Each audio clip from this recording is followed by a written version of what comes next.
2016 Springfield Public Schools Board of Education retreat. And all board members are present, and Jill Patterson is just minutes away. So we're going to go ahead and get started. She will come on in. At this time, I would like to, again, welcome to Fremont, an amazing building. And I know many of you have had a chance, an opportunity to have a tour today, and I had the opportunity to come on Ignite Day, which was lots of many exciting students and for teachers, and a lot of amazing things going on. But especially awesome today, since we just had our ribbon cutting ceremony. And at this time, I would like to introduce James Grandin, principal of this fine elementary.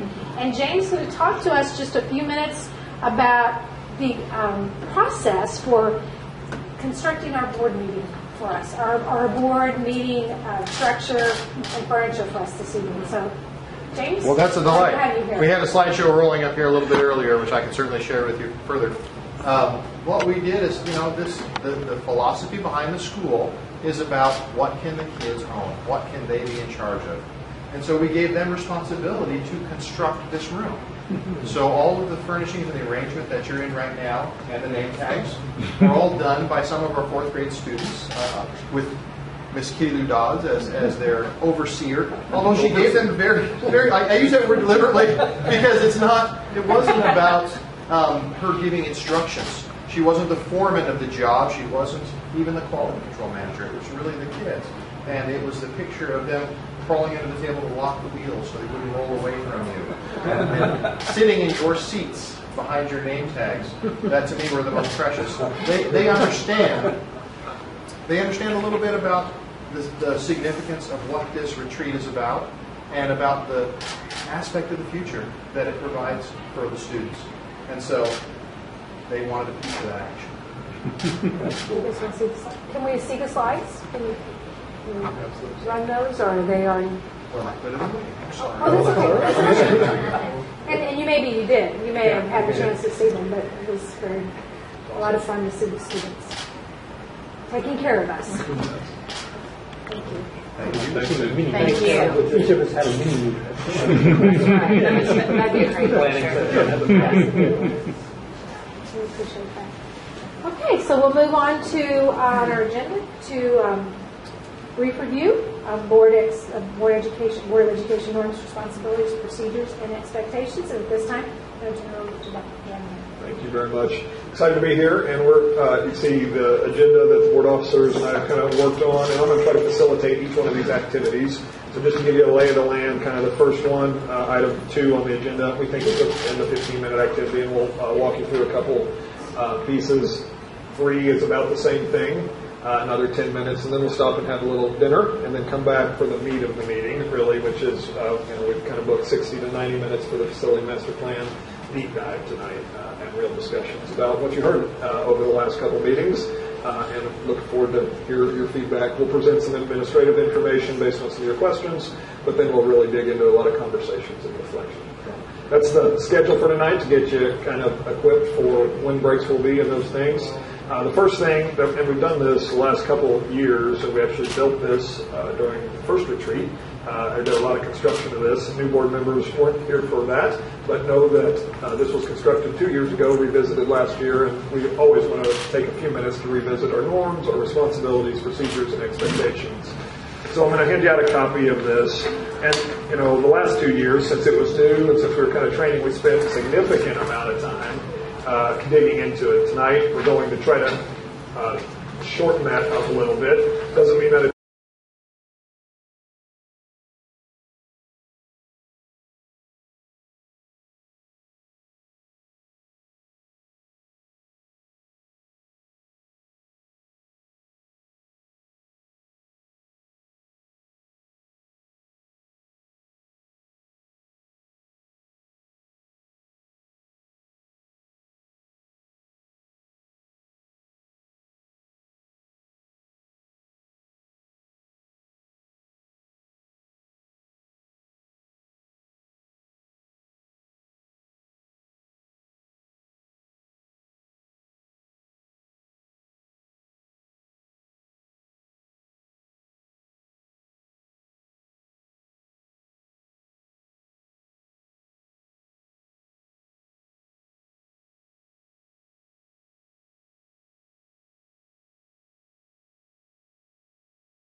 I'm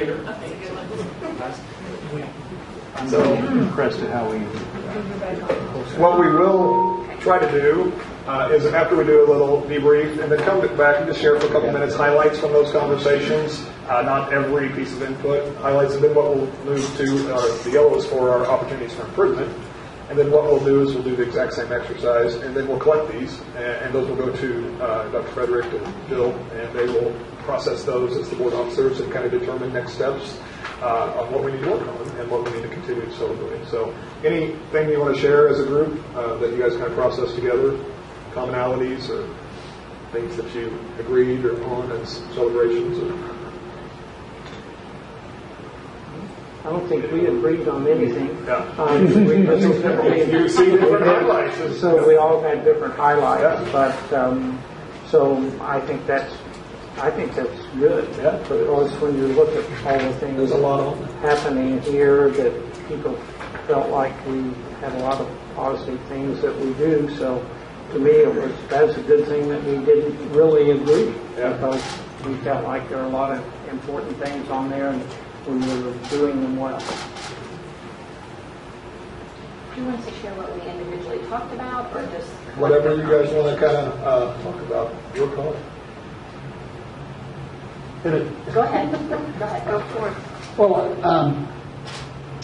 I think we were in agreement that as a group of 7 is that there's generally a healthy respect for each other and respect for each other's opinions, and there doesn't seem to be any axe grinding going on.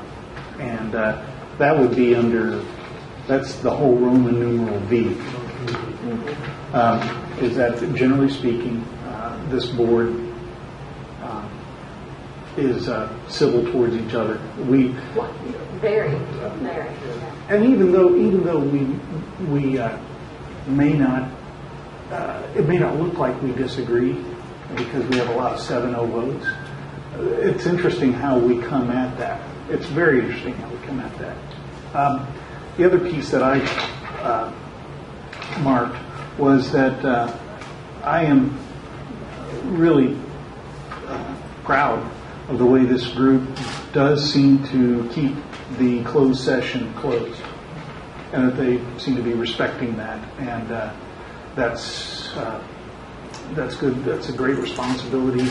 It's a huge responsibility to have, and we seem to be taking that seriously, from what I can tell. Yeah, I'll just add, we talked about, one of the things that stood out to me was under number 3, B, number 4, if anybody's tracking, represent community views to the board and to cabinet as a public ambassador.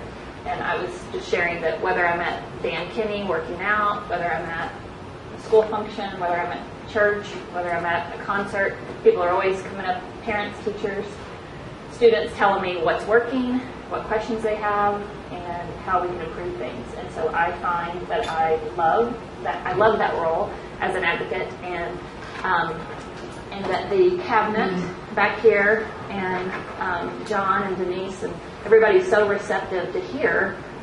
We're the designated representatives of the community, and I find that you are all willing to listen to and respond. So not just listen, but listen and respond. So I think we're doing that very well. And I know that's something that the public meetings you don't get to see, but we are constantly in communication, advocating for the various stakeholders.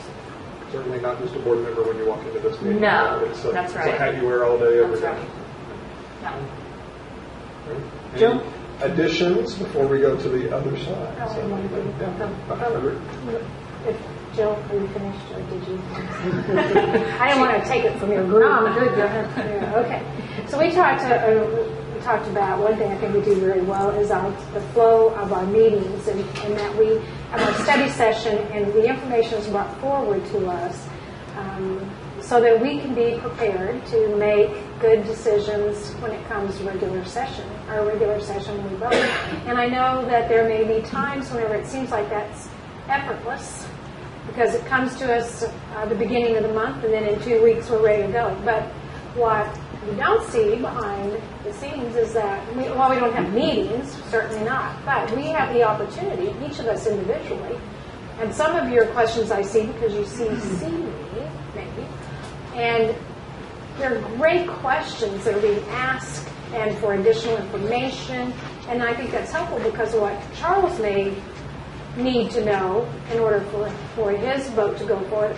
I may already have a sense of, or what I don't get. Tim has already got that piece because of his experience and expertise. So I think it's amazing that it doesn't look like so much work's going on during those 2 weeks, but there's a lot of work going on and a lot of questions. And I know we probably, the cabinet, we depend on the information that they bring back to us. So I like the way that now our study sessions are truly a study session and time for discussion, and our meetings a time to, okay, we're approved, move on, and ready to go. So that's just what we talked about. Well, I think one of the things we understand very well, this group is, while we don't jump in the weeds, we will look in the weeds.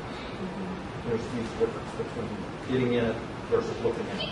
But I do think we have a responsibility to look in the weeds, but to stay out of it. And I think the board understands that role very well. Because we do have questioning, we do have inquiries, we do have different questions that Charles got that I've got, which is important. But and we need our colleagues to look in there. And it makes us a much better board. I would agree with that. I think this sort of connects up to what Alina said, because I had highlighted B1, represent the district to the community partners and other organizations. And I think that that's a two-way street. In a lot of ways, when we represent the district, it comes back to us. And the other one that I highlighted actually was above on norms, the last one, ensure that all decisions are made with the lens of mission, vision, and values of the district. That's fundamentally what's in the best interest of kids.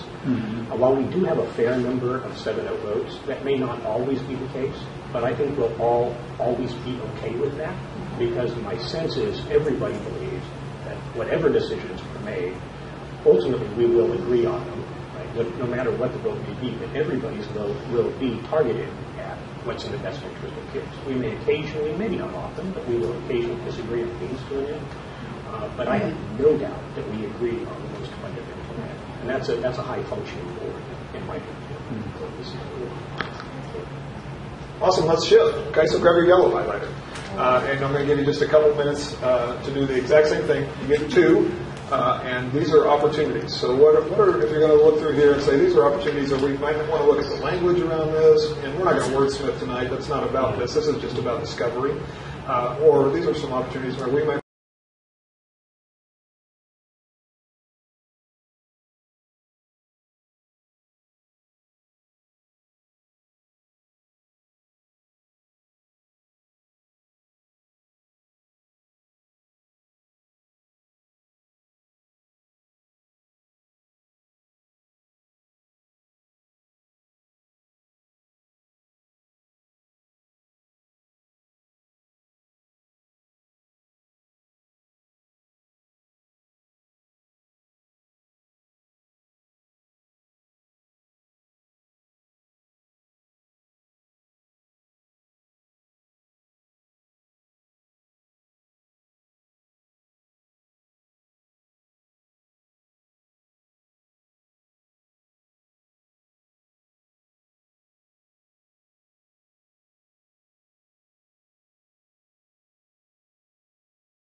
about there. So we're going to regroup in a different setting this time. So let's just go Jill and Jerry, and you can get up and stand and move. That's okay because you're mobile tonight. So we'll go across the table, and then Denise, you just join which one you want. I'm gonna come right So here. find a group of three. So going across table. Yeah, there's two groups of two, so just across table. So Charles, come over here and join Lana.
Everybody roll around, find your spot again.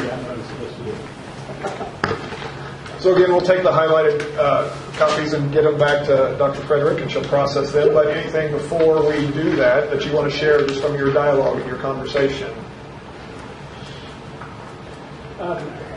Mine was be an active participant by putting ideas and views before the board. I told Tim, I really am wrestling with do I ask questions at board meetings? Because is that interpreted by the administration, the media, other people as being critical of what we're doing? So do I ask questions, or do I not ask questions? Or do I ask them? I mean, I know the procedure. I've been through the drill for a long time. I call Mike, I call Carol, and I get their answers about things, but nobody ever knows I've done that. That it's not, and we say it, oh, we've talked to them ahead of time. Well, what did you talk about? What information did you get? So I'm really wrestling with the idea, the same use discussion to surface ideas, consider viewpoints, and address concerns. And then we've got things that says make sure you don't have any lengthy discussions up here. So I'm really kind of wrestling with that point because we're not on TV anymore. But I think there's an expectation from the community, or I feel like, not you, I don't know what you all felt. But when they elected me, I think they put me there because they wanted me to ask questions and make sure where we're heading is what we would want the district to do. And so right now I'm really wrestling with the fact that if we get information ahead of time, who feels like it's negative because I'm asking a question, or I know I should think of everything before the board meeting, but sometimes I don't. So should I ask that then? And, it just gets to a point I think, what the heck? I'm really wrestling with that, and I really shouldn't be there because I'm not doing, I think I have a job as a board member, and if I don't do it, the whole system can break down because we all have jobs to do. If we don't do our jobs, then it creates other issues in the system. So I'm not sure on that. So both of mine were on the communication expectations for the board members. Others?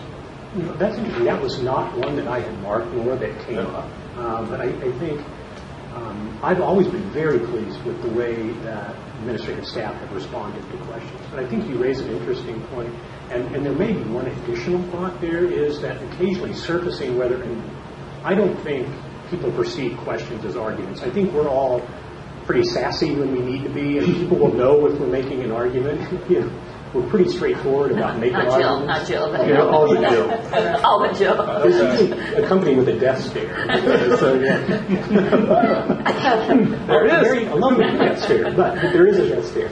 But I think occasionally hearing our internal dialogue, sort of the stuff that's going on in our head in public session, can be really valuable for everybody else listening in. The audience watching at home or in the back of the room. I think it's good to see us think out loud together. Occasionally and a little bit more. Anyone else? One of mine was the very last one, the board engagement, and this is more self-incriminating than anything as far as wishing I could get out to the schools a whole lot more than I do. Mm-hmm. And it's almost a guilt trip because I can't. Or don't. Or maybe I shouldn't say can't. I don't. So that was one of my, I think, and that's not a board issue, that's mine more than anything. How can I do that? Because I think it is, as much as we're talking about asking questions and stuff, I think it's just as important that I'm visible in the schools. I've heard it from teachers, I've heard it from administrators. They want to see us in there. The kids love to see you in there. When I go, it's just like, wow. I mean, you can't be any more energized than that coming out of there. And so that fills your tank up. Very good. Good info. So to keep the board moving, we're going to move this down. Denise and Jill will kind of process these and bring back kind of next steps, I think, based on what you saw as green and yellow. So the next thing, and this one won't take quite as long, we'll move through this fairly quick, is board goals and strategies for consideration. If you remember last year at this meeting, we kind of, I think prior to my time here, you guys, the board had worked on some goals, but it really kind of sat kind of off to the side. Revisited that last year and said, all right, what are 3 or 4 goals that we want to try to achieve, right? Focuses on what our biggest impact could be in the system. And we came up with 4, and they were model continuous growth, advocate for SPS and the students we serve, provide feedback to the superintendent and evaluate performance, and then oversight of effective and efficient use of resources to deliver strategic goals. And there was a couple actions under each one of those. So just a little processing, I'd say some of you say we did really good at that, and we didn't even really dig into that one quite yet, or we need to go there. I'm going to just have you rank them, 1 through 4, 1 being one we did the best over the last year, 4 being the one that we didn't fail at, but we didn't do as well as the others, right? So just 1 through 4. And then right next to that, so you'll have a 1 through 4 on here of your own. If you were going to pick one goal area that you said, this is the one that for this year, I think we ought to spend some substantial time just focusing on, write that one down, just circle that number, and that could maybe direct some of the work that we do in upcoming strategic sessions. So here are those goals. Again, you're just going to rank them 1 through 4, and then you're going, 1 being the highest, 4 being the lowest, and which is contrary to how the numbers actually work. But then write down the number or circle the one that you think, this is the one I think we ought to spend. And it may not be number 4, right? It may just be 1, and we need to do it better again this year. So take a couple minutes. Okay. One's the highest? One's the highest. One's the one we did the best. man. I work better with ABC. That'd be minus.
Yeah, we're just going to collect the scores real quick, just to get for you to hear what other board members. So just hold them.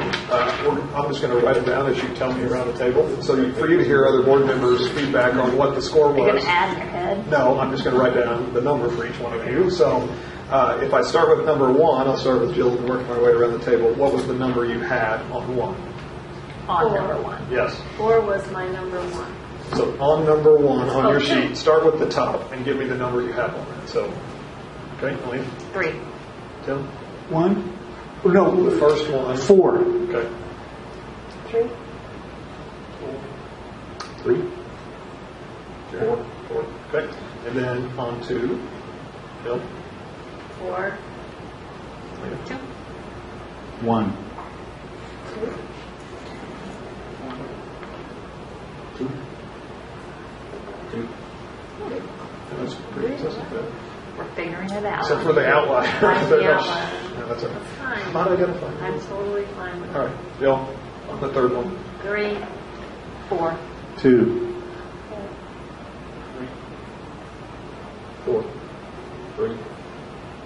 Okay, and the last one. 1. 3. 1.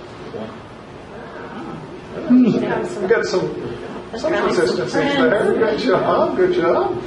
And then let's just talk about that one that you circled as if we're going to spend some focus time and one that we could do the best in this year. What was that for you? Which one in this list? 1, 2, 3, or 4? 4. Okay. 3. 4. 2. 4. There you go. All right. That's what we wanted, just to kind of capture how we're doing on those, feedback and for consistencies, and then opportunities for improvement and those kind of things. So this, you can pass them in, we've got the summaries, and that will give, again, board officers a little bit of, yeah, I'll keep that one. That's the summary that has the totals. And we'll use that as we work on some strategic work in the months to come, I think. So you'll tally that first later. Yes, Okay. you got it. And give it, feed it back out to you. So at this point, Dr. Frederick has a little something she wanted to share before we break for dinner and then come back with really the heavy part of the meeting, which is the facility master plan discussion. Oh, I'm worn out. That's it. Hope you got a little more in you because we're just getting You've been coloring. Are you kidding me? This is just strictly sit and get. Have you heard that? You just get to sit and enjoy. However, you can interact if you want to try to guess some of the pictures you see it ahead of you. However, we will. I think you'll get the message here as this goes.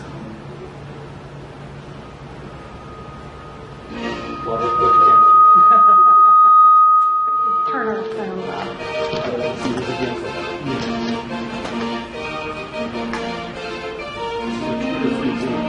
Remember the days of the old schoolyard? We used to laugh a lot. Oh, don't you remember the days of the old schoolyard? When we had imaginings and we had all kinds and needed love, yes I do. Oh, that's cool. Oh, when I remember you. No, it's Lisa. We used to fly a lot.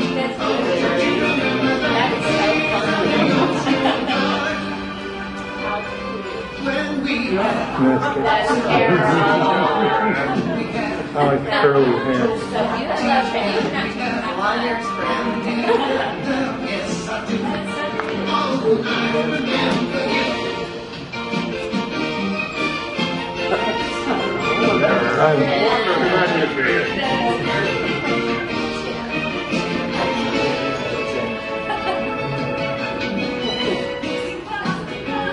That's Kathy.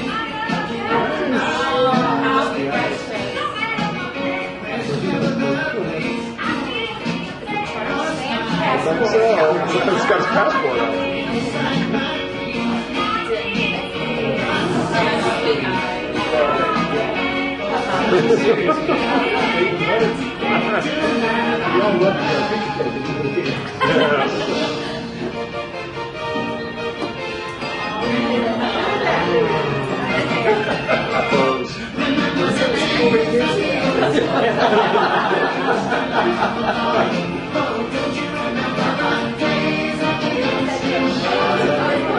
I never would have guessed that.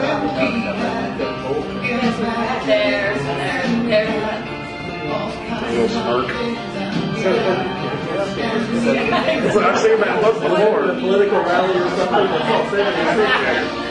nice hair.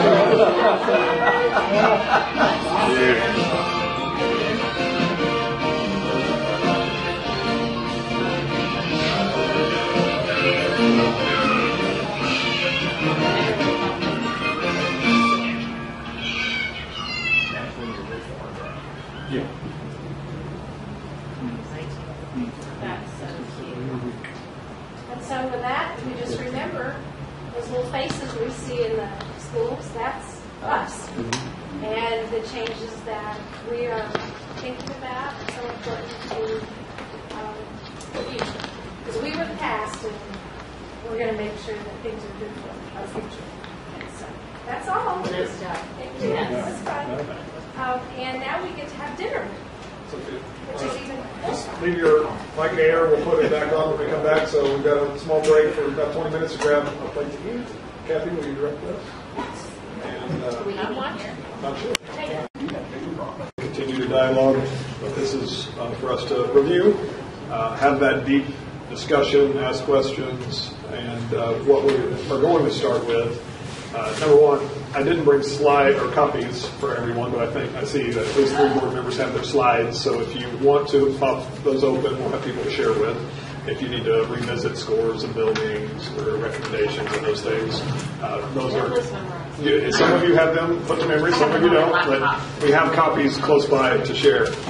What I want to start with is, and I think it really kind of speaks to what Bruce talked about a little bit earlier, over the last couple of weeks, we've said, send us your questions. What information do you want to help you process a little bit? And each of you probably sent either a call and said, hey, what about this? Or have you thought about this? Some of them are repeat questions. Some of them are unique. These aren't by person, but what we've done is kind of put a document together that has follow-up questions that we've received from board members, just to give you a little bit of a sense of what we've gathered so far. By no means do we have all the answers to these questions, and these aren't all of the questions, but there are a few to get the conversation started. So I'm going to pass out a copy to each one of you, and then I'm just going to read through the answers. And what I would ask you to make sure that we're all processing and what we mean by those questions and the answers. So I would ask you to just take notes on it, write Post-its, anything, because after that, we'll really go into this processing activity where we'll do 4 different activities around what we've had affirmed, what discoveries we've made through this process, what actions we really want to move forward, and what questions do we need additional answers to. So as I give you this stuff, it's probably going to cue other questions. So just write them down. I'd say grab a Post-it, have it there. We don't want to dig deep into the conversation. We're just going to process for a little bit, and then we'll dig deep into processing collectively, small group and large group. Okay? Okay? So I'm going to pass these out, and we'll kind of go through them one by one. It'll take a few minutes, but it'll give time for the food to digest before you get ready to dive into dialogue. So before you, facility master plan follow-up questions. One of the first ones that we received, and some of this was information that MDT shared back with us, some of it's knowledge that we had or collected. But some of the questions were, with the investment recommended, right? So if you looked at the plan and the investments for each of the sites that were recommended, what new score would be identified? So what would that score of that building be? And would be a minimum of 90. So the investments that they put into each of those sites that equaled the total investment would get us up to a minimum of 90 in each of those sites. If it's a new site, it's going to be closer to 100. If it's a renovation, it's going to be closer to 90. But it's going to be minimum of 90, everybody in that new to excellent kind of rating that would be affected. Okay? Second one, and this one goes into a number of different areas, but it really digs deep into what about those schools that are on the verge. They're in that kind of I think, fair section in the yellow. 71 to 80 was the score. And some concern about would they just get routine maintenance only. And that's what the plan currently calls for. But I think there are some ways that we can potentially look at doing additional things. So the question was, will those schools only receive maintenance, or is there any way we can address some strategic needs in those sites in order to bring some of the scores up, right? So are there specific things that we can address in a few different ways? So here's what we've collected so far. So the answer is yes, that there are some ways that we think we could get after that. These sites will continue to be supported by the regular capital funds budget that we have annually and the operating funds. Right? So if you think of the capital funds currently, they're spread among 50 buildings. And if we're working on, say, 25 of them over 10 years, you're going to spend a little bit on those 25, but you're not going to spend all of that spread out. So you're going to have a more focused pot to work on those other schools. So, and you'll see a little further down, a comprehensive capital planning process. We started in 2015. We've got a multitude of needs prioritized, and we plan to continue to work through that, especially with our capital budget for those ones that are at 71, between that 71 and 80, because we would be targeting the FMP dollars, facility master plan dollars, for the others. Okay? Just to give you a picture of what that looks like, we just looked at an analysis of the last 11 years, and that spending is wide, right? So it's anywhere from $1.3 to $8.5 million were in the annual budgets. This year, our current budget is about 6.2 for that capital projects budget. So some of that would be air conditioning, roof, the boiler went out, some of those aspects. But we do think there are chunks of that that could strategically be placed after some of the issues that we might have in that middle range of yellow schools, so that we can be moving them forward and not just holding them static potentially. We need to study it more deeply, is what we tell you, and that's what the third bullet says. We've asked MGT to provide us additional information regarding those facilities in the fair area to really determine what the needs and where we can target resources in that area in order to move the combined scores up throughout that time. And so we'll get a little bit of a better budget picture of what that could look like and what the strategic needs might be in there. And again, it may not fall in the potential bond issues, but it might be where we can use our capital funds to really target those aspects. And then, in addition to that, understand that buildings will, and all buildings, get routine maintenance, regular maintenance support that's just out of our operational budget, and that is about $2.5 million in maintenance annually. So that's outside of the capital. That's just the maintenance aspect. That's outside of the 6.2. You got it. Okay. That's in addition to. Okay. So that gives you a picture, and we had a couple board members ask that question. So what do we do with this middle group? We hate to see them sit there the entire time. And will their scores go down over time, or can we maintain them, or can we invest? So we think there's some options there. We're still waiting for information, but this gives you a little bit of a baseline of what we know today. Would that be on sort of time, same time schedule? Yeah, I think what we're projecting to do right now is let's look at a 10-year capital budgets plan, right, and say how much do we need for routine maintenance based on, and this is going to be in development because it's going to be, and when you phase what facilities, because some of our ones that would be on bond issue 2, you're still going to have to invest in them a little bit over the next 5 years. Not huge amounts, but a little bit. So we've got to kind of phase out, decide which projects would go where, and then we would have a capital funds, regular capital funds budget, and determine how much do we think? Is it $1 million a year we can do on upgrades, or is it $2 million a year on upgrades? So that's what we, with MGT, will be working on to try to dive in and get a little more detail so you understand what we can do there. The third question, and this one came up, and it actually came up in the presentation. MGT followed up with some additional information, and we done a little bit of research, but it's about the amount of land needed for each of the new sites. In the master plan, you know that either option 1 or option 2 both call for some new construction. Some of that new construction would likely take place on current sites that have good land footprints. Some of those sites might need to be expanded, and some of those sites just might not work, right? So there are some issues with site in some of them. Not all of them, but there are some. So what the recommendations include looking at some data. There are not hard, fast rules when it comes to site because each district has different challenges when it comes to that. But some general industry recommendations are for an elementary, work on 10 acres and then add 100 or add 1 acre for every 100 kids. So if it's a 500 student elementary, and 15 acres would be kind of the goal. And if you actually went to Sherwood, that is the land we own. Now, half that's not buildable, right? So you might have to have some, but you don't need all of it buildable. You need some auxiliary green spaces, and it often depends on what's the street and what's the kind of the circulation around those sites. Middle schools, the kind of industry recommendations, 20 acres plus 1 acre for every 100 students. You would know that the sites that we build that are out on the edges of town, when they were built, i.e. Carver and Cherokee and those kind of things, really have some big footprints. The ones in the center of town don't, right? They're landlocked. They would need expansion. Is there 20 acres in any of those fronts? No, there's not. So then you have to look at different options. And there's not going to be where it's still accessible and reaching into that community. So the other things, it says this data assumes one-story sites can be impacted by a lot of other factors, including the urbanicity, basically, of their sites. The current SBA sites don't meet the standard, but this provides a target for districts to look at and pursue as we think about site and site acquisition. The reality of meeting these standards in dense urban areas is incredibly difficult. So that's probably something we Dr. Is the assumption of one-story sites, is that affected at all by ADA compliance? I think it's by cost. Typically, land's a little cheaper, especially if you're building on the edges to buy than going up stories. Sure.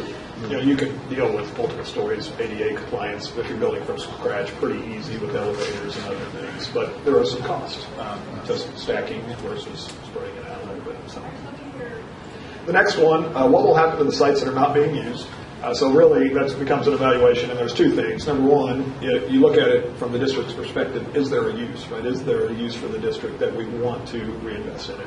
So that's number one. And then after that, if there is not a district use, i.e. some of the campuses that we've look for another community use, you do an appraisal, you obtain that for the sites, and then you recommend it for surplus, the same process we followed for the current Bailey site that's under contract. And then you request an interest for proposal, and that can be a process, or it could just be a flat bid. That's the board's determination on how they want to do that. So much like what we did with Bailey, that's what we would do with any ancillary sites that we didn't have district purpose for. Well, SBS, this was one that came up a couple times as we thought about that footprint, that facility, or that land issue. Will we need some money for acquiring sites for some of the building projects? I think the answer is a clear yes, because some of them will require some additions. The site money that's in the budget, there is site money in but it's not acquisition money. It's about redoing the site, leveling, dealing with all of the conditions of the site. So what our recommendation would be, at this point, we have approximately $2 million remaining from 2013 bond project funds. After we finish Fremont, Kickapoo closes out, we think the bond once it's going to be about $2 million. We believe we've delivered everything that was on that project list. Do we have needs that we could go address? Sure we could, but if the facility master plan is the next need, let's hold that $2 million and use that as a baseline for site acquisition.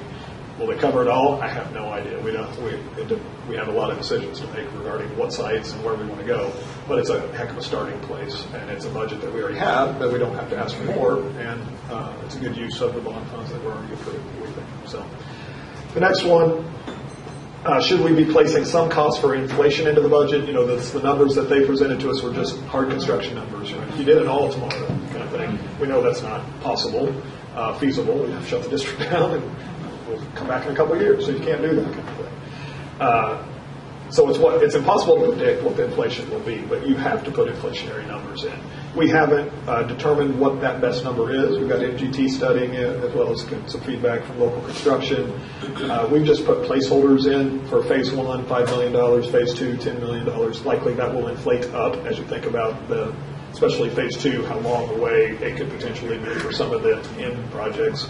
Phase 1, maybe need to inflate a little bit also, but we've just put placeholders. We've increased the total cost of the projects by $15 million, but it's probably going to have to inflate a little bit beyond that. So it's a starting point, but yes, we have to build inflation in. Even though we don't know what it is, you got to put a number to represent what we think it could be. That's a good start. Yeah. Do we have any idea for what the transportation budget impact will be for either of the plans? And what we've done is we've got a great transportation team that's able to enter these kind of things into their master system and redraw boundaries and determine the distance from the school and who would be bused, and have all the kids entered into that. So right now they're beginning to do that work. So we haven't priced it, but we are working on pricing it. So over the next 2-3 weeks, transportation will be doing some legwork behind the scenes for us to give us some pricing options. Is it more expensive? Is it less expensive?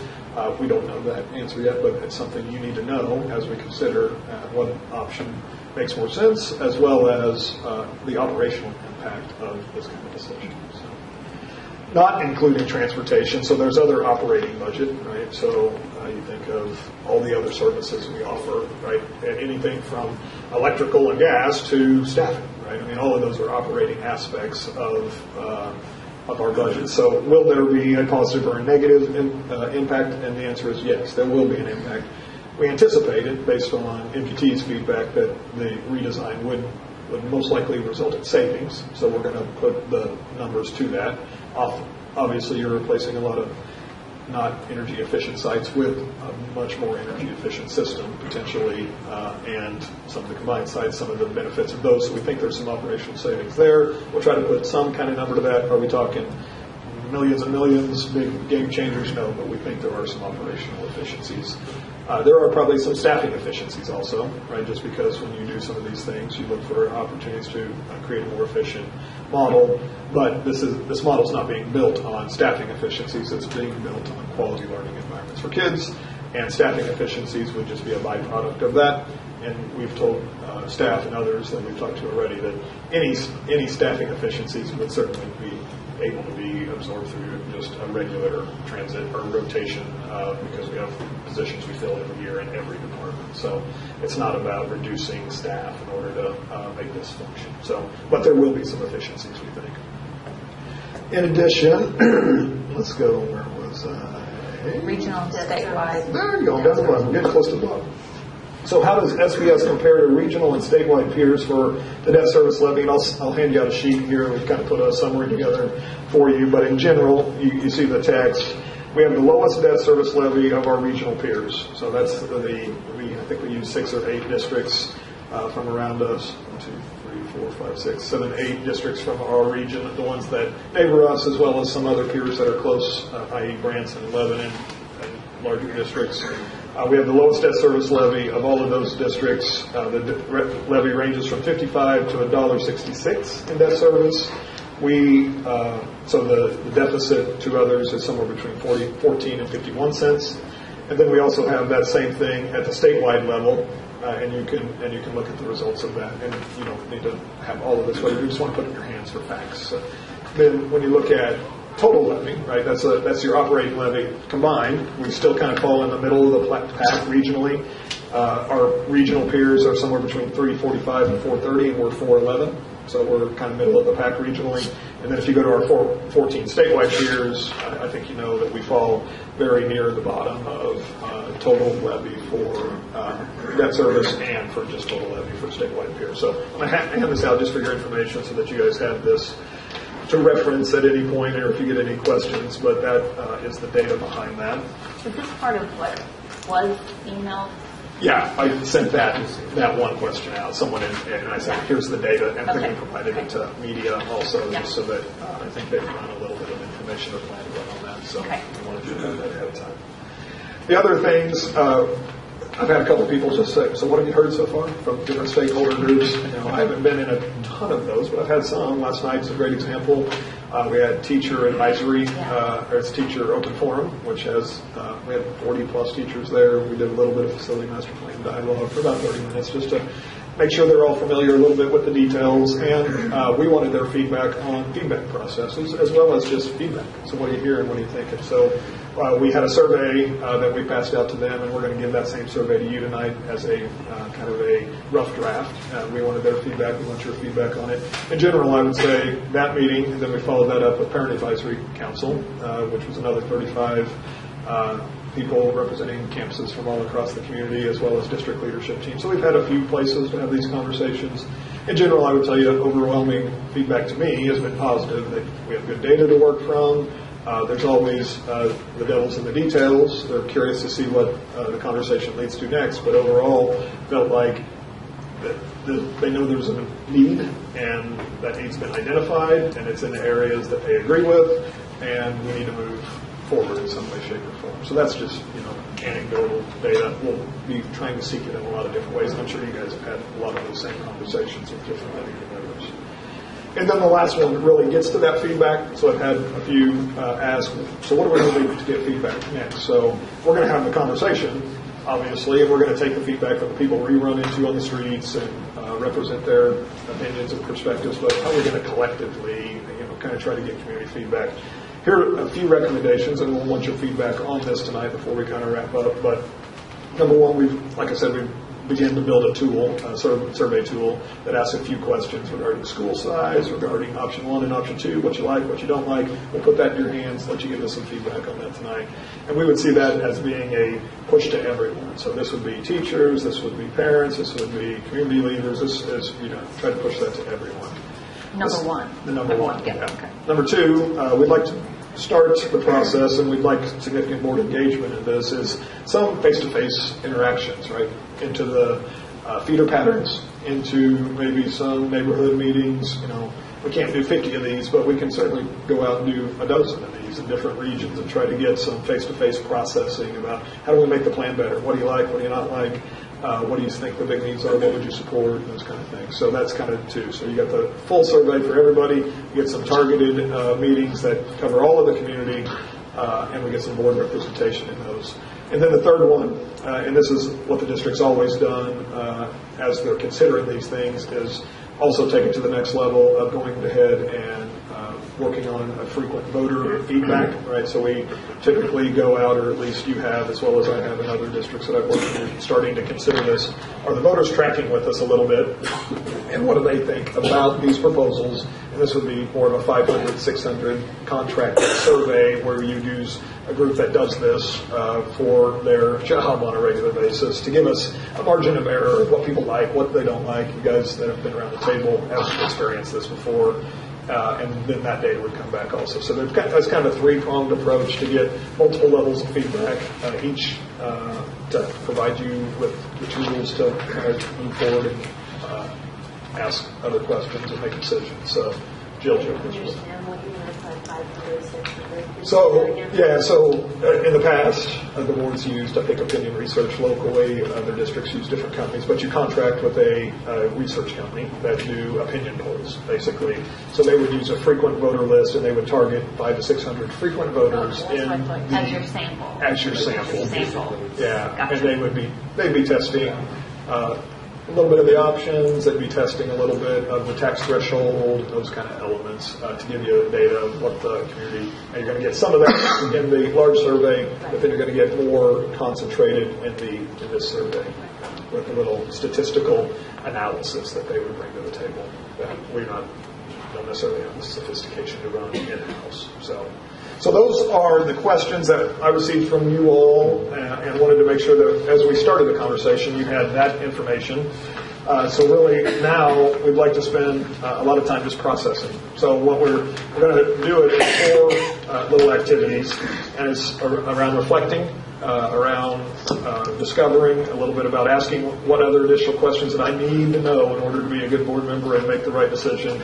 And then what actions do you want the administration working on, and what do you all want to be doing for the next 60, 90, 120 days as we consider this? So I'm going to give you this little activity, and it will guide our conversation.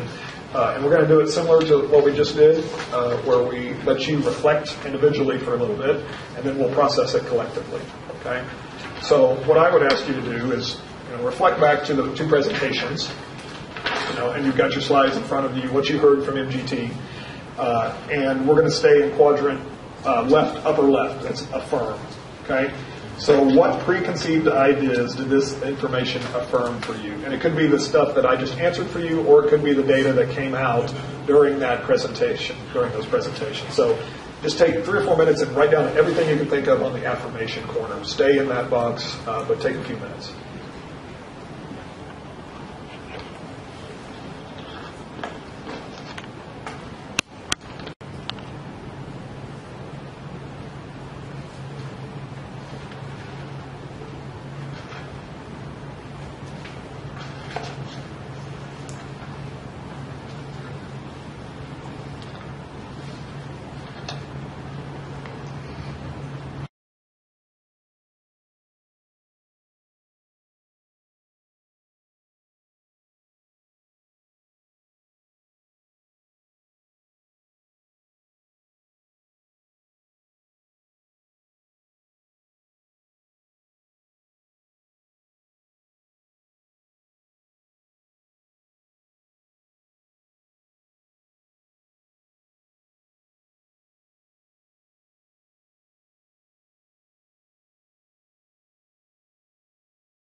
probably got the juices flowing a little bit, and we're going to debrief on these, and the box may not be big enough because you may have a lot of other information that you didn't capture. But we're just going to start by shoulder partner a little bit, talk with a peer, learn from what your fellow board member, and then we're going to have I think a 10-minute debrief on what these presentations have affirmed collectively. So I'd ask Denise and Bruce, and then Charles and Jerry, and then over this way a group of 3 again. Right. So you guys will be together. So Do you we'll start with want to that. turn this down for now? Pam will take care of that. Okay. You don't have to worry about it. She'll turn it down when you do small group and turn it back up when we do large group. So Denise and Bruce, and then Christine, and then I for back.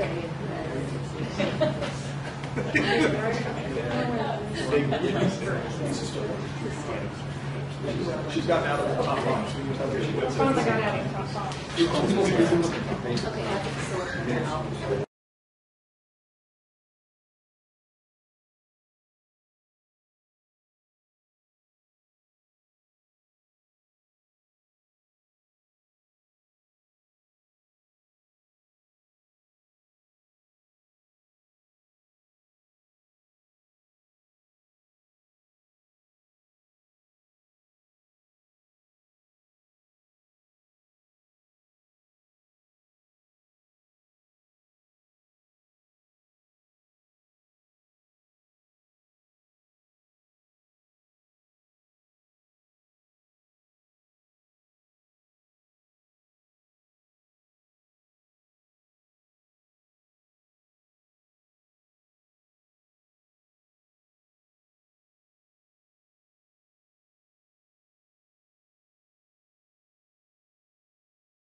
And the affirmations that you discussed in your small group. I got it.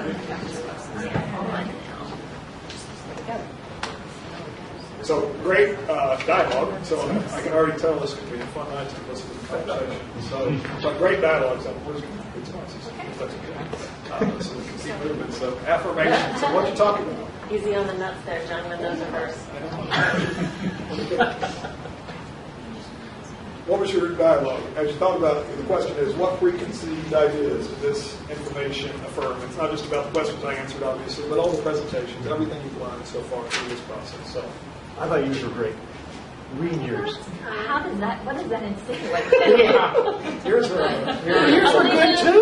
Okay, but he knows I'm still smarting from what Charles said to me. That's right. That's That's a friend. Dentistry was a good thing. You did have really good answers. That we have some schools that are inadequate spaces for learning, and that there is wide variance in this district regarding the quality/status of the buildings. Go ahead. just go around the table. Just go around the table. Go ahead. Or just to pick your Yeah, just pick your highlights. Oh, boy. I will add something different than what you said.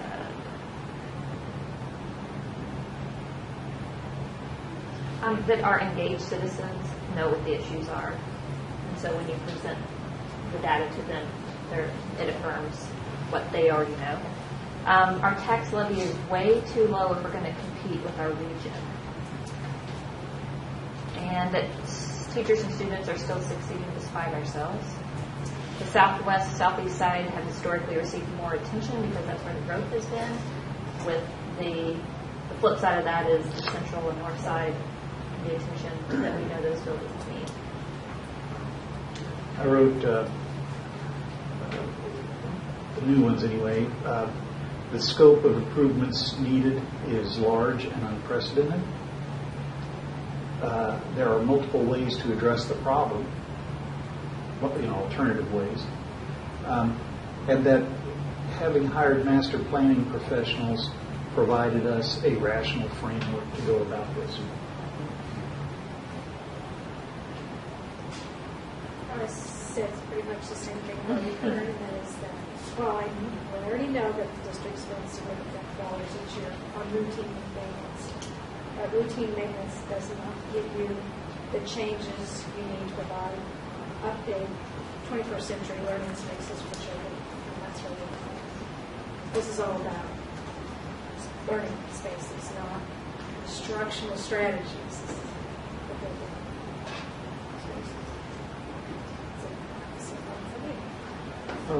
The big thing was the data now supported our ideas. So if we're data driven, then that's the big thing that came out, that it's just not what we think.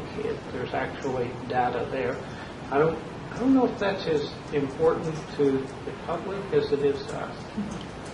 I'm not so, I don't know. But we say we're going to be data driven, so that to me is what we needed.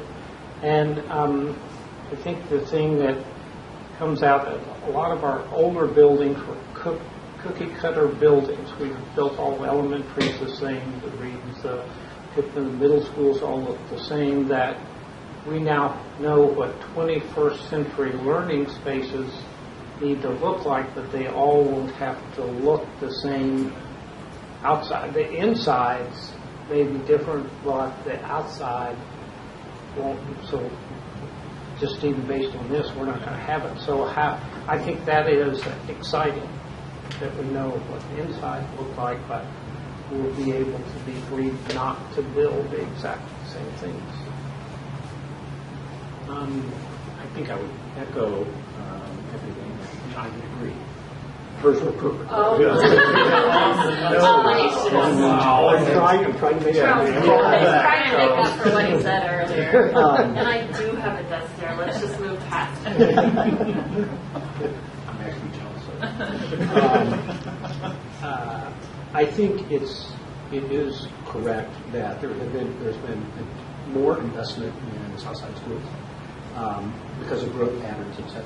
At the same time, I don't think it's ironic, but at the same time, interestingly, what I've learned through this process is that how crucial the role that a particular school plays to define and shape and strengthen a neighborhood or a community, maybe even more magnified in Midtown and Northside Springfield. So that will be a prism through which I will look as we're thinking about these kinds of issues. I think there's value added all across the district. I think there may be more value added proportionally per kid, if it's even reasonable to think about it in that way, in Midtown and Northside neighborhoods. Because not all neighborhoods are the same. They don't bring the kids don't bring the same baggage to the school in every part of Springfield. And I also am really impressed with the amount of data we have now. I don't have a comparison for the last time the board did that, but from every indication I've heard, we've never had this kind of data. And I think that's important. The one thing I would say is the data will not speak for themselves. We have to speak for them. And I think we will have to make the case on some what may be complicated and may be controversial. I think we will ultimately come to judgment, and it will be a great judgment. But we will have to make the case because it's often we have the temptation here because the data and reach the conclusion that they are. The data never speak for themselves. Somebody has to speak.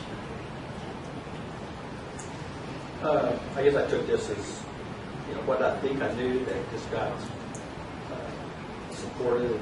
One was we did have a utilization problem to some degree we got space, which means we got too many buildings.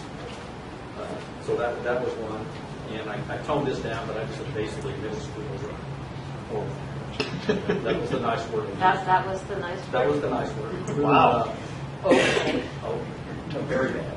Very good. Oh my God. In the 60s. Yeah. And also that you can't just put a new face on it and expect things to change and improve learning if you just paint it and fix that up. The price tag wasn't that alarming to me. I was surprised with it, put it that way. The other thing was, I don't know that the low tax levy is a good selling point. I don't know that would be a lead thing that we're the lowest, because in some cases they'll go, yeah, all right, and we're okay. So I think that's something we need to be careful about. But I knew we were there. I knew we were one of the lowest tax base, and I think that's incredibly good data to have. As Bruce said, I think this is more data than we've ever had from the facilities master plan, and you can take that to parents and constituents with the data there and feel comfortable that it was good information. It wasn't just anecdotal data that we had in the past, or I would consider anecdotal data. Anything else on the affirmation before we move to the ahas?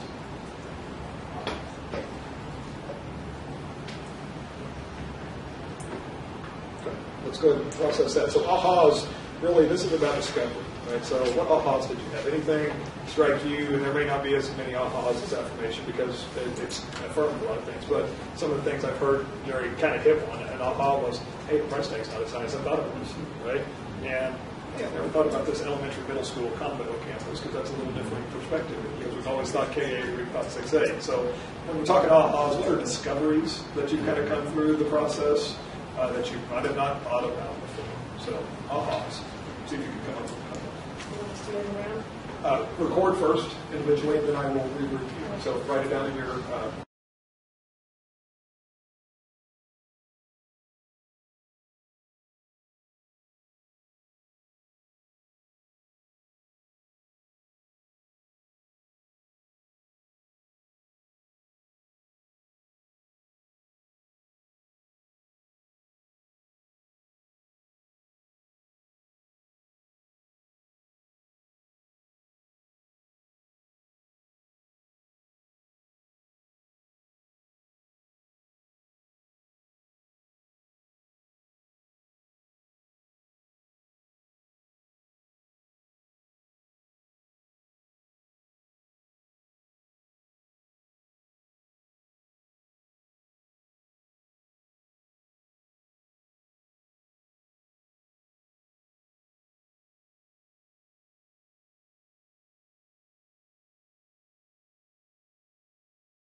We'll hear from the groups and kind of hear your ahas again, your discoveries, or oh, I didn't know that, any epiphanies, or share out what you want the rest of the group to hear.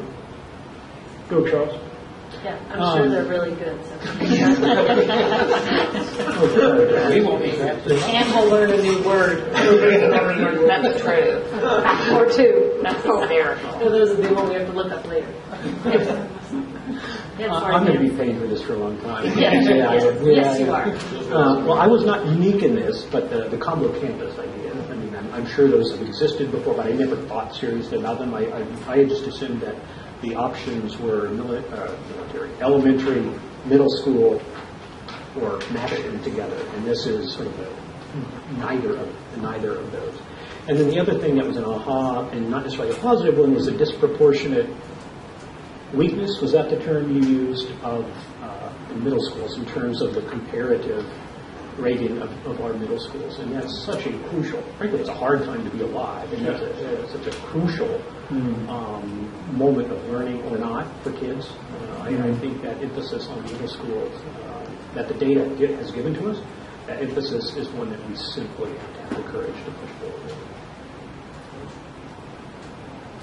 Possibility of combined campuses. Someone who's been in education all my life, the idea, I never thought of the kids we want to combine, having their separate homes in the middle, but that lack of transition that happens between 5th grade and 6th grade, that would be more seamless. And there's a lot of research out about student academic performance and that anxiety and angst that comes with transitioning from 5th to 6th. So while they would still be in a new environment in that same location, I think parents would stay involved through middle school.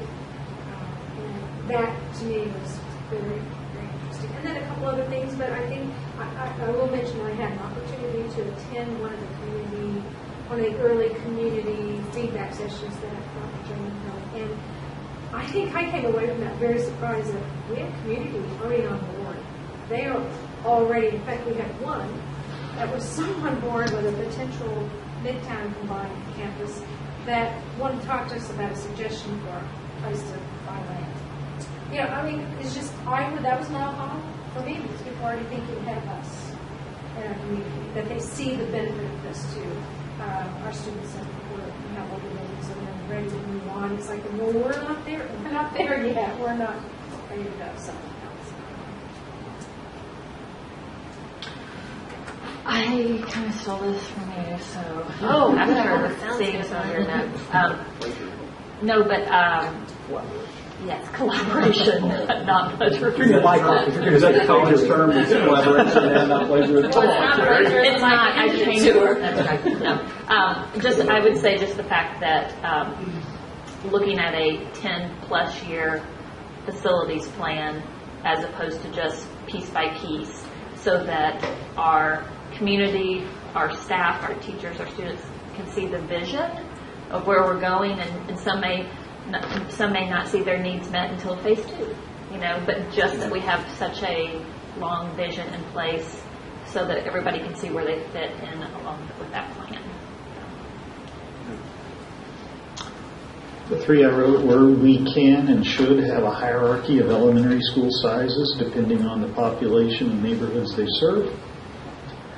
Second is, it's not that hard to get to a 90 plus, it just takes resources. But it's not that hard to get there. All about the money. Sorry, I was going to say something. Yeah. And the third one is, we can and should think of different ways to organize schools. The combo comes to mind, but there may be other examples out there too that we need to look at. That simply, as alternative 1 shows, simply following the existing pattern doesn't really do that much for us. We need to look at new patterns. One was the size of schools. We talked about that. As far as one size doesn't fit all, that 1,000 student Carver may be fine, but a 50 may need to be 400. Depends on where you are. All the projects are doable. Like you said, I think I saw a light at the end of the tunnel as opposed to, holy cow, I can't see the end of this. But I just, and it's not the end, but what I'm saying is to accomplish this thing, this bond issue, the whole thing, puts us in an incredible place. And I mentioned intentionality, that we focusing on areas that truly need it and not just because we're growing in that area or that's where the kids are going. Let's rethink how we do this and maybe not start with a clean sheet of paper, but one that's how should this be set up, and really do it intentionally and not just by haphazard. It's never been haphazard, but it's been kind of where the kids going. Let's build a new building out there. Let's be a little more strategic and intentional about how we do that and do that. And the last one was, I was somewhat surprised that we have options for sites. Not every place has an option for site, but when they threw out, whether you go to Portland or you go to Sunshine or a place like, I hadn't thought about it. There are options for us to do existing sites right now. On some of them, not all, but certainly some. And I didn't think about that. I thought this is going to be really, it's going to be hard to do. It's not doable without a significant property acquisition or rethinking. So I have 3, but I didn't write down because I thought a lot of you would, and I just want to say that I love the combo site concept. I would never have thought of that on my own, and I think it has so many positives, so I really like it. That's not my thing. So first, as you may not be surprised to learn, I said that it is critical to consider this as a whole project rather than piecemealing. I wouldn't have thought of that on my own. I think on my own I would have thought, oh, this is the current problem, we better deal with it. I really appreciate the overview because I think that's the only way to tackle this issue is to deal with it as a whole, no more piecemealing. The second one is that it is our responsibility to lead the community on this conversation. I think I was sitting back not recognizing that, and that was part of what I learned in South Carolina, by the way. And the third one is that a large-scale project of this magnitude is doable.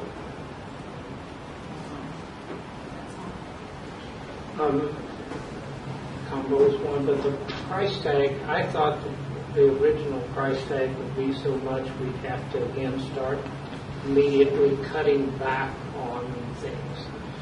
So I'm feeling good about the fact that we can address those in biggest need, and we could address some of the others not in the bond issue with capital projects. So we can address almost every school in the district that's not already at 100% somehow and be specific. And I'll go along with Jerry. I just think they presented options to facilities from building a brand new school to adding on like we did here if it was done, and I think and building the combo thing. So there are so many more options as we look at the location and size that I hadn't thought of, that I thought some of those would just be, we're just going to have to leave them like they are and try to use what we can. And I don't think that's going to be any place. So that to me is, we're going to be able to make significant improvements to the learning facility, and it's going to be different. Any follow-up to the ahas before we move to the asks? This is where, thinking cap goes back on a little bit, and we say, what questions do you want to ask or investigate? So we've given you the answers to a few that you've already had come to your mind or had people ask you. I'm sure there are more, and we won't have all the answers tomorrow, but this is the time to start capturing. What are the things that you want admin to investigate, you want the board to investigate collectively? What are the questions that are next on the list? It's not going to be all of them, but what are the next questions you have to move you forward in your thinking? Capture everything you can.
sure you get your mic and those things. So share out a little bit from your seat and your collaboration.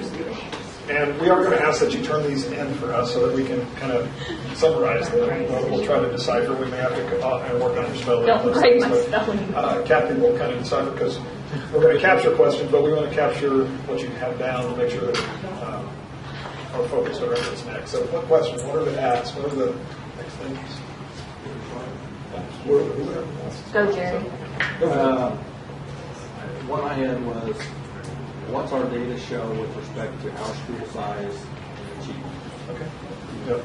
Do we have any data that shows school size that we've got in our district now was good or not good? And you control for, obviously controlling for the other factors.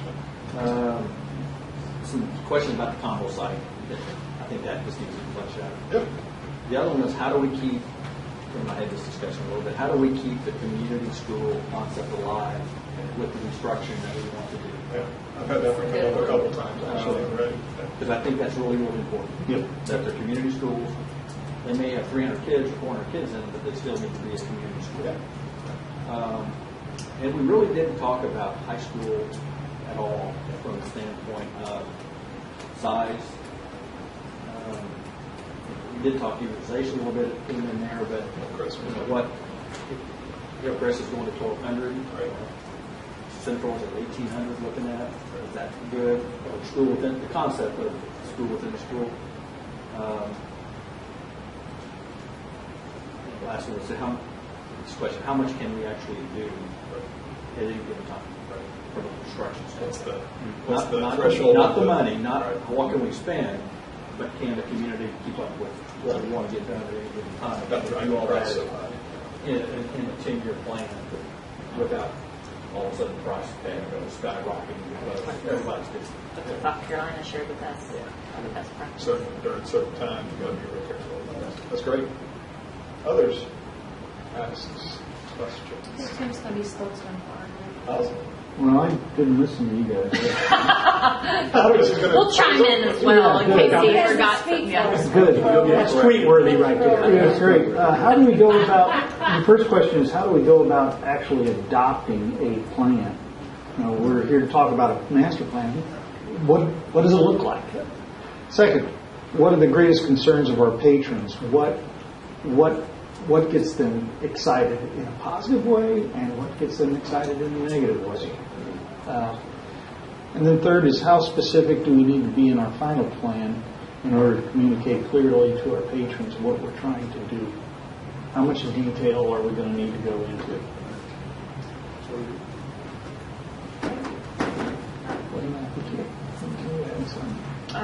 I'll just add, we all were in agreement with Tim's. I think this is getting down the road, which we've got to first start down the road. But one of the takeaways from the Greenville trip and talking to some different city and county, our own city and county people, was just that they were asking that we coordinate with them and on the front end of our master planning as far as ensuring that the infrastructure is there for all of our buildings. And I think that's something that we will easily do. Instead of sometimes the school operates here and the city operates here, but they wanted to be a part of those conversations for infrastructure. And I think that, to me, that was an aha. I'm like, yeah, that makes sense instead of them being on the back end. Okay. And then the other thing, I guess I would say would be, I guess it's a question to maybe inform us what's happening, but also perhaps we could brainstorm too, but just what strategies are we doing to leverage, what strategies are we leveraging to engage our teachers, students, community, to rally support behind this? So what all is happening in the district, but then what can we do in our community, and how can we partner with other initiatives that are already going on? So, I have more, but I'll just leave those two. Keep going. I think a lot of things we talked about bump up against many of the things that I've mentioned already. And a number of people have already said that we need to start at the end. Like we have to look at the long game. We can't do this piecemeal, or we won't. I can almost guarantee you we won't get it done if we just move from here forward. We've got to reason backwards. We've got to figure out where we end up and then reason backwards and create a strategy to get there. And so for me, and this bumps up against heavily what Tim mentioned, what is the narrative that we have that makes this make sense in its entirety, recognizing there are multiple constituencies here. And this is not spin. It's not that. This is how we make sense of it. Mm-hmm. And subsequently, this is how we make a case for it. So, You're talking about the why? yes, and the why and what happens on the other end of this. What is it that happens, not just for each building. We know that. You're going to have better facilities, students can learn better. It adds up to something. I saw, for example, a column in the News Leader where the writer said Springfield Public Schools is proposing a master plan to save money. That person missed the point, because I don't think that's not our pitch. I haven't decided, but my vote would be that's not our narrative. We've decided what it's not. Yeah, because I don't know if that's a promise we're going to be able to keep. Nor is it the main point of what we're doing. Well, there's that too. Yeah, it's always that delicate of how do you answer what's in it for me, for every person to see. And it's not just about what my kids, but it's what's in it for me, my community, right? So you got to have the narrative of why this is really necessary a decade from now for our community. And what do we have to do now? So that's that. To me, I think that's crucial, because a case will have to be made. I think it can be made and it will be made, but it has to be. We can't assume that it'll just happen. And then the second question, I'm not even really sure what I mean by this. Have we investigated all additional revenue or funding mechanisms? There could be other options out there, additional options, not rather than. Right, I have three. What do the faculty and staff think of these options? What does the community want for our facility master plan, and is that answer different in different parts of the city? And then should we also include a student survey of options to consider what's important to them? I would like to point out they use the word faculty. You're in higher ed. I thought about it. That's the word I use. What do we call it? What did you want me to call it? No, I'm just pointing out your higher ed term. Nature. Right, and so I'm saying to you, yes, that is a term I'm used to using in higher ed. What should I have used? No, there's fine. there's nothing wrong. So you're just... Don't be confused. Just moving on. It's getting late. I'm just holding it I'm out. not going to the bus for nothing. Here comes that stare.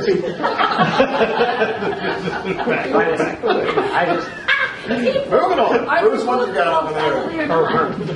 Well, the answer to, but I don't think in K-12 we just call them teachers and staff. We don't call them faculty. A lot of time we do, yeah. They're just teachers and staff. Yeah, I don't. Okay. Yeah, so Bruce, what do you have? Well, mine is, are we going, my question was, are we as a board going to favor one or the other of these options, or are we just going to leave them all out there on the table at some Oh, we're point? going to pick. No, That's my question is Oh, that means the one question- way that question. we can, that we can start moving forward?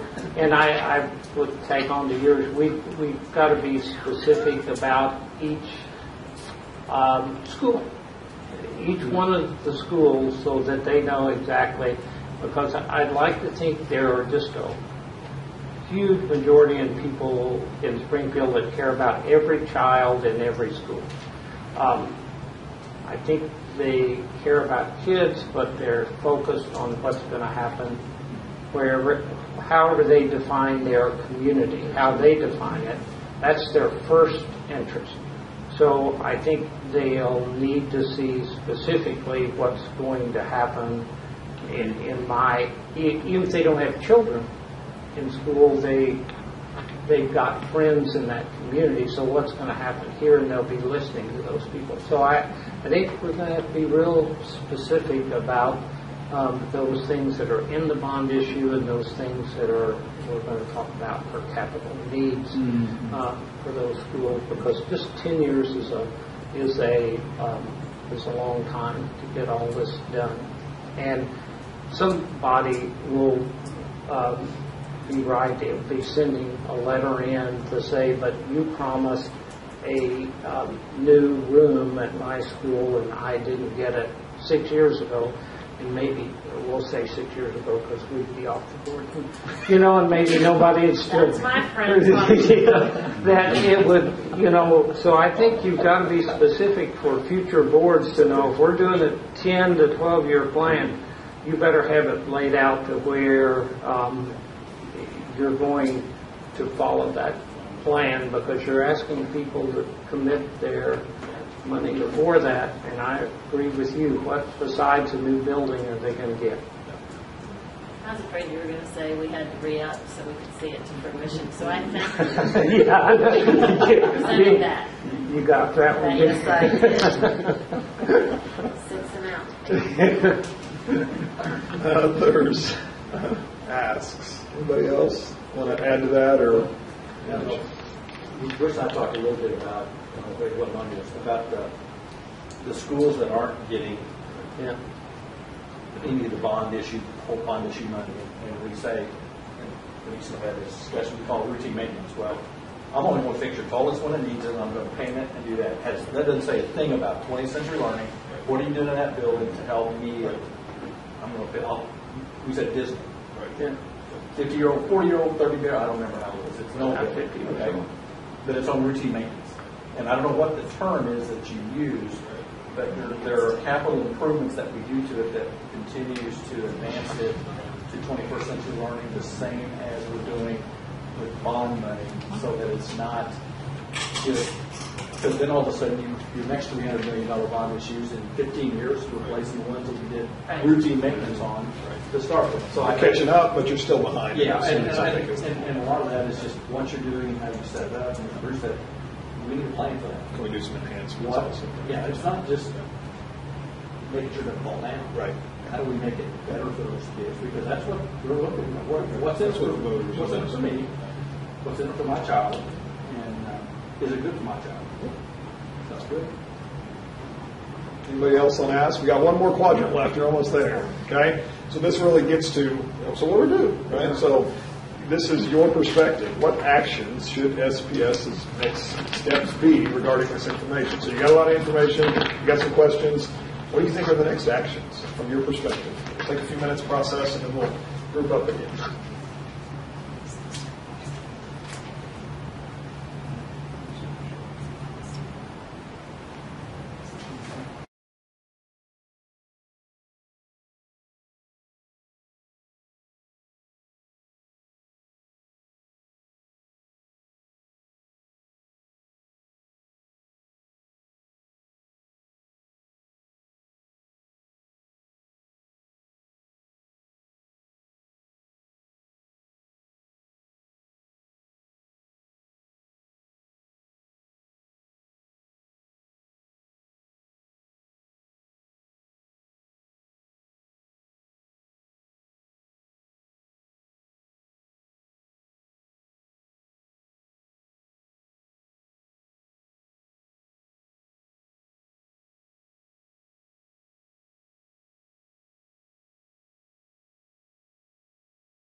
Then listen to, we've sent things to the consultants and they're going to come back with some more information for us. And then my third thing is follow your 3 steps here. I think all of that, because it's just not us. We're asking, we're favoring this, but then giving the addition. I think all 3 of these are good. I mean, I think they're all necessary. and they're good, and we'll get good feedback, so I think we need to do all, we can start those at the same time we're doing 1 and 2. We don't have to wait till, because we're not getting the other answers till the In the next 30 days or so. Yeah. Yeah. So It'll take I a long think some of process these other things could be and happening. moving and going Yep. tracks. A little more data as well as a little more communication and Right. feedback. From different stakeholders. Other than survey everybody. Do that, I think that I get focused on the definitive plan Right. before we go too far down the road. And the voters, back to, tell me what you're going to do it, tell me you did it. And I think that's really important to have that definitive plan. One was getting some direct feedback. And we asked them what was important to them in the initial process. I think we need to go back and say, did we need that? What we have here, did we need that? Or do you think this meets what you asked for? And I think we need to start talking about timeline, schedule, timeline at some point, putting that together. Right. Really talk Where do we about- move forward and put some milestones in there to make it happen? When the That's phases whatever that's happen, going to be. when can elections happen? Exactly. Things kind of things. Yeah. Okay. Finish the master plan. Yeah. We need to finish this thing Yeah. so that we've got it. Second is, another one is reach out to stakeholders to inform and be informed. It needs to be a two-way process. We need to get caught up with each other. Third is develop a communications plan and follow it. Because fourth, and I may have written this too aggressively, but with that in mind, schedule an election in order to backfill the calendar with tactics. It's important to make that call. Yeah. Okay, next action is the focus groups collecting feedback from school communities, but I did say it's important to make sure that they are informed in the feedback they provide. And that would include our parents, our homeowners, staff, property owners, school leaders, just the whole school community. And then also the opinion research results. Take that. And then my third thing is just make a decision and move forward. Let's get on with it. Put a star by it, I see. I just Yeah, put a just put a big star. With a star. I mean, we have, there's some of us on the board that we've been looking forward to this for me, it's been 5 years now. Yeah, 5 years. And so it has taken, this has been a slow process, not because we neglected it. It's just been a slow process to get to this point where we have this amazing report that we're all very pleased with, and anyone that has really read the report, and I encourage folks that may make a comment to me, have you read the study? Have you read the report? And sometimes the answer is I skimmed it, and sometimes not really, but I've heard. So, and I think that's where we can encourage in our focus groups, really read the report, and I think people will be very pleased with it. And then we do what we need to do as a board to get feedback, and then we move. There you go.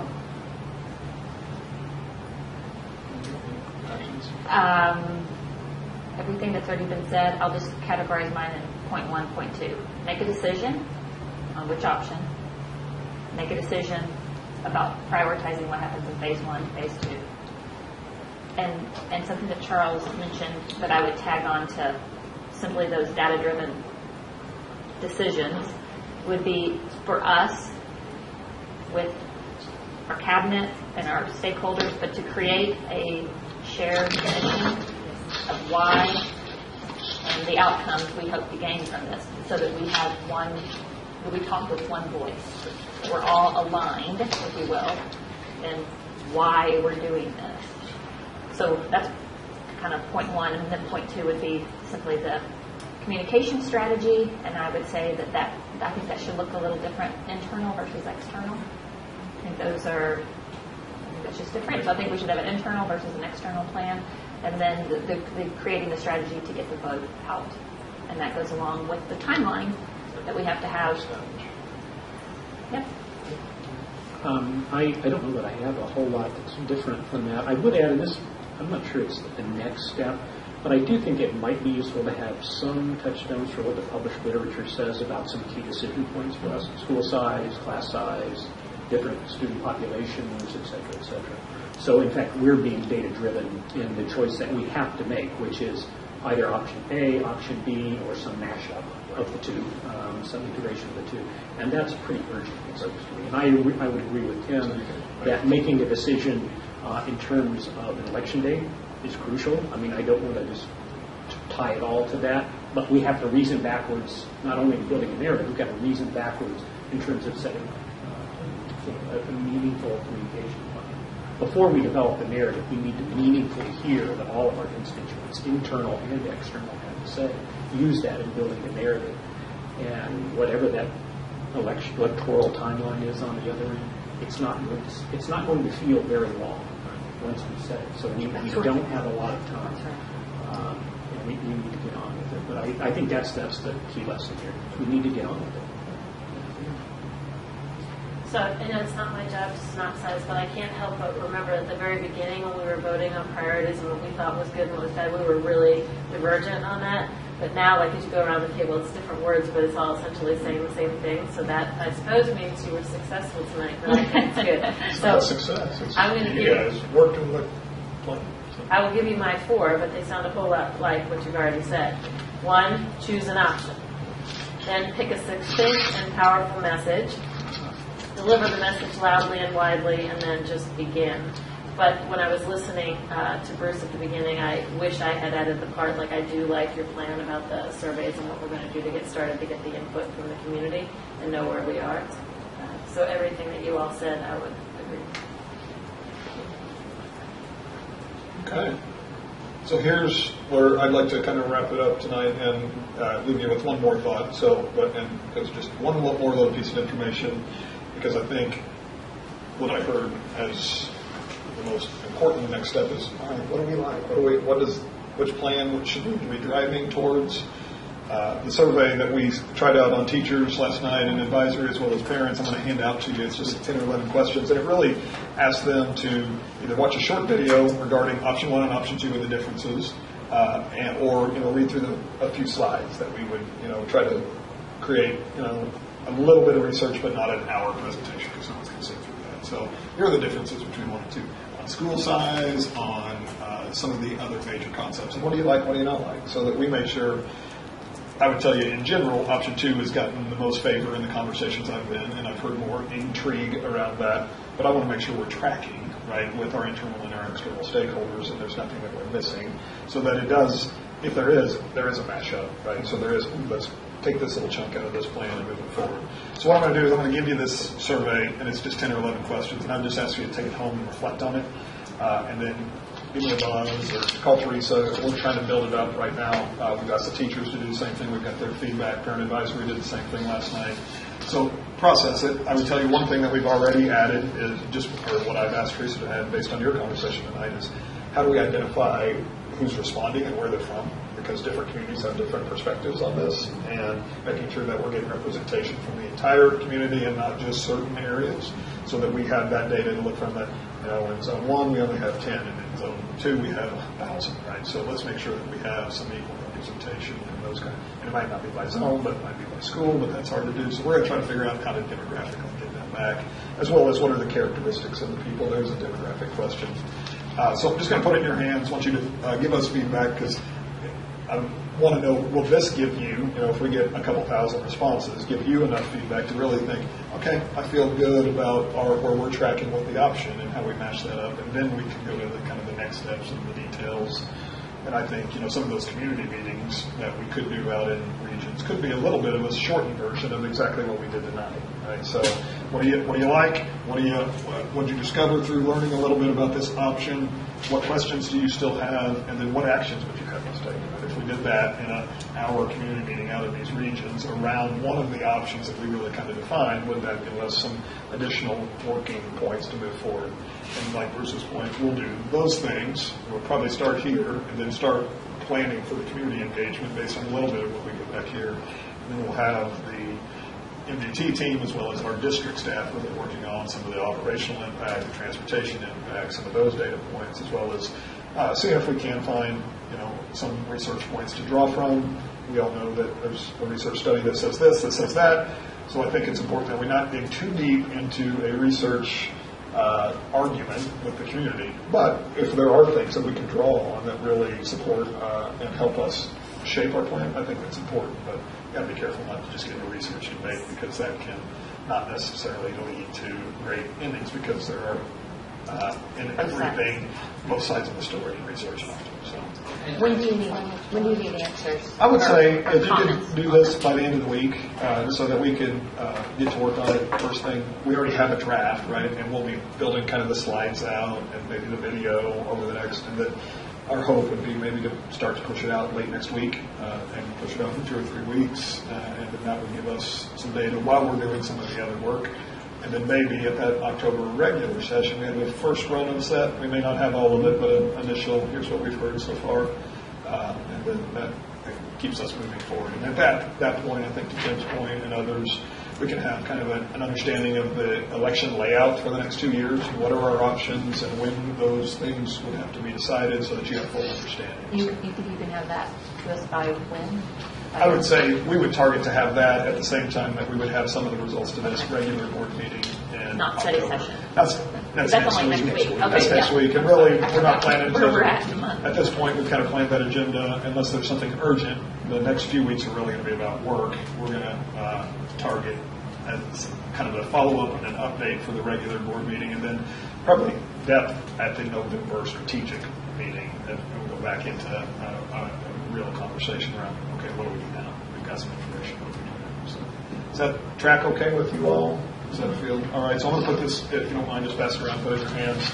And again, it's just completely draft form, not finalized in any way, but give us your feedback so that communications can kind of work on it and figure out ways to push it out to the system, internal and external. So. And if you don't mind, Denise, if you can grab the quadrant sheets, that would give us, we've tried to capture notes over there of what we've heard in conversation, but we'd love to have those notes also. I have a question. Yeah. For board. So do we believe that we can get the information we need? Because I know you have pretty aggressive 30, 60-day time of collecting all the things we've talked about tonight, plus some additional things that the facility, the enhanced facility list, and some of the things. So are we, as a board, are we going to be okay with, or we believe we can make this decision at our regular or our study sessions versus the potential for another retreat? I'm just throwing it out there. What decision you mean as far as the project list? Yes. Or Like the Options. plan.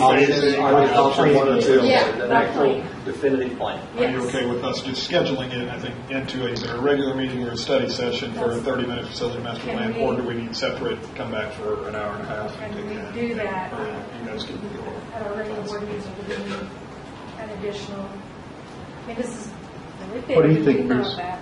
Well, let me just say, see, I really like this whole discussion that we had. I know it takes longer, but I just think it's very important to hear what everybody thinks from their mouths rather than through somebody else. So, but I think at that point in time, based on what we've done now, I mean, if it's carved out in maybe more than 30 minutes, it may be an hour, and we're going to spend an hour on it. At this meeting, I think we can just, if we can do it, I think we can do it at a meeting. We need to know the Yes. Okay with that? And we can, But I think it's Faculty members leaving.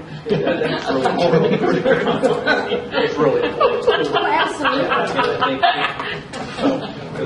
Because I think a lot of the feedback that you need to get from the community stuff needs to have some specificity to it with respect to what we're doing. Right.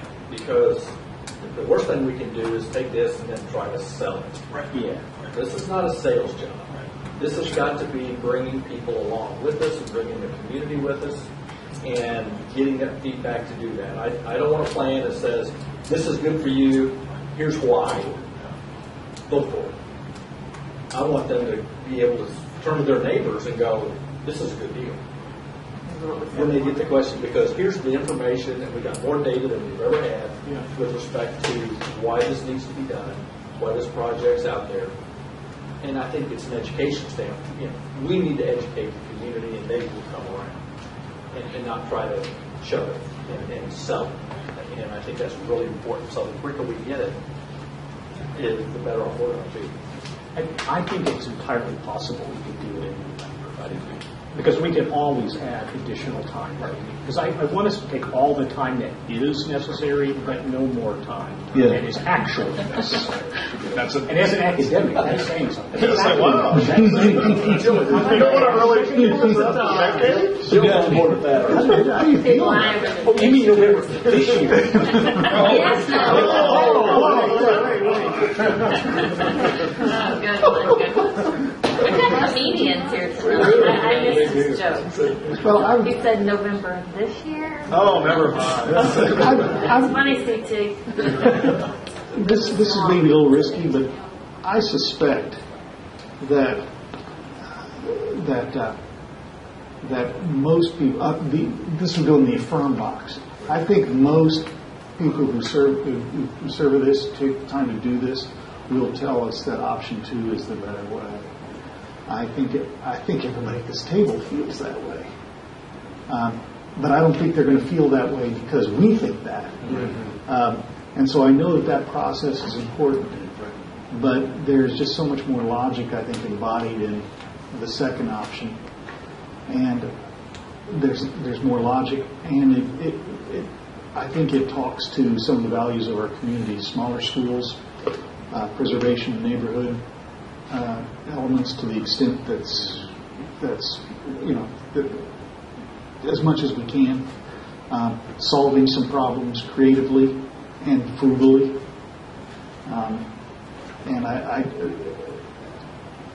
there's also, I think there's a reason why we're meeting here tonight. This is kind of the model for elementary schools, not necessarily this style of building, although it could be, but this kind of environment for learning. And what we don't, and I think if somebody wants to see where we're going with high schools, I think they probably need to go out to Kickapoo and see what's been done out there. That it's truly an environment now. Those newer portions are an environment that talk about the transition from being a child to becoming an adult and moving into the world of work or in the world of higher education. And there's a good deal of respect for the student embodied in those improvements that have been made out of Kickapoo. What we don't have is a good example for middle schools. That's where the big deficit is. But I think if patrons in the district want to see where I think this board and administration are heading on the elementary school and high school side, they need to go out to Kickapoo and they need to visit this place. And or Sherwood, because that's a brand new building. Yeah, both have elements of collaboration, 21st century skill sets, the things that we want to provide off both schools. And I think we've got to be really clear on some real 2-3 bullet points on why we're doing what we're doing, so that we don't let other people take the narrative like somebody saying they're doing it to save money. We want to be fiscally prudent, but that's not the purpose of this. We'll either control the narrative or be controlled by it. We should be controlled. So we all agree upon what he just said, that last portion about the narrative. So when do we work on that? So here would be my initial thought, is let us proceed with this, right? Please. You get feedback and let us give us feedback, so let's engage in that, and then we'll bring you updates with this, as well as much information as we can at the October regular meeting, and maybe a brief 30-minute updates and some dialogue, but really frame ourselves for the November study session. It's 2 weeks later. Yeah, it's 2 weeks later, and it's about 6 weeks out. We may not have everything at that point, but we should certainly have a lot of information. And then I think because this is about gathering information, and then it becomes more at that point about what's our decision, and based on the community's feedback and what we believe, what is our narrative about this, right? And then let's check that narrative, right, to make sure that we're still tracking with some community leadership, with some stakeholder groups, and then if it's still tracking, then by December, you have another opportunity to decide what's the real next step. Yeah, because I would say the 8 of us, the 11 of us, we're in the soup. We already know what's going on. We're so far ahead right now of our patrons, and we've got to give them a chance to get caught up with where we are. This does a lot of people haven't even heard of option 2, so you don't want to knock option 1 off until they've actually seen the details. Exactly. Give them some opportunities to give us feedback. Absolutely. Even option 1, option 2, that's our language. Right. That's not language that matters to anybody else. Exactly. Small school, large school, there's other things that we're trying to identify that with. So we're going to have to characterize each. Yeah. So does that feel okay? That we'll try to come with an update of some information at the October regular session, but really targeting November study session for a follow-up. And between now and then, we'll try to be working with you guys a little bit around maybe some initial community meetings in different places, really targeting this first, as well as some other research. And if the research comes back and says option 1 is where we need to be going, then that's when I would love to be informed of that. Right. So that I can reverse my bias. But yeah, because we all already jumped to our conclusion, so we need to track that with others. We sure do. Or studied it long and hard and made an informed decision. Well, of course. We didn't jump. I think a lot of us are actually impatient. We're ready to get moving. Well, but we can't. When it comes to the part about being a part of going out into community settings, can we be really purposeful and decide, like literally look at a calendar together and make a plan? Because historically we have tried to do our best to sign up independently, and I can speak for myself, that's really hard for me, and so I have not done my part. I want to make sure we're really purposeful about making sure we've covered all of these things and we're present in groups to be. That's one thing that we might be able to turn by next study session when we just talk about upcoming meetings next week. If we can kind of sketch out what we believe to be the dates in the next month, and you bring your calendars and say, okay, here's the dates I could sign up for if we're going to do some evenings. So that's one thing that we could do. Are we only evenings, or are we doing some noons too? Probably a combination. Okay. Right. So we want to give us warning. We'll have our calendars. So bring your calendars next Tuesday, and maybe we can try to sketch out some initial ideas of what that could look like. And at least get feedback from you of your availability, and then we can try to plug into start organizing those based on your availability to help them. So. But that is before we have our final message, because that is the input seeking part. Yeah, it's this and doing a little bit of what you just did tonight with some of those neighborhoods and PTAs and feeder pattern instructional staff, as well as so internal and external. So this is a opportunity just to I think that would be a great exercise to do in a community meeting. So thank you for modeling that, trying it out on us, but it allowed us to hear from others and build ideas from that. So. And in this plan, where does the opinion research results? Yeah, I think that would be something that we'll just start reaching out to them. What have we done historically? Look at some of the survey aspects. It's something we probably wouldn't start in the next 2 weeks, but it would be coming immediately after we get some direction, right? Is that logical? Because you don't want to do that broad and vague with 2 options still. We want to have definition before you go to that. Does that make sense with what you're... Okay. Good. Okay. Anyone else? Feedback, additional comments? The opinion research has to be done before deciding on the ballot issue or not? I think that's a best practice. Because it doesn't have to, but it should. Okay. It's a best practice. Yeah.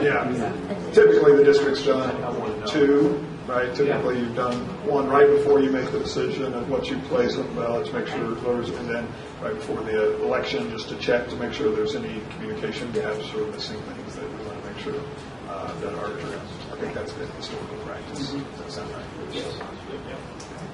Okay. Based on that, Madam President, unless anybody else has info. I'm just moving I'm right turning on. it to you. So. At this time, we do need a motion to adjourn this meeting. This is a posted meeting, so do I have a motion to adjourn? So moved. And do we have a second? Second. Okay, motion by Anita, second by Travis. This time we need to vote, we'll just take a verbal vote. We'll start with Jill. Aye. Aye. Aye. Aye. Aye. Aye. Okay, so motion carries and we are adjourned.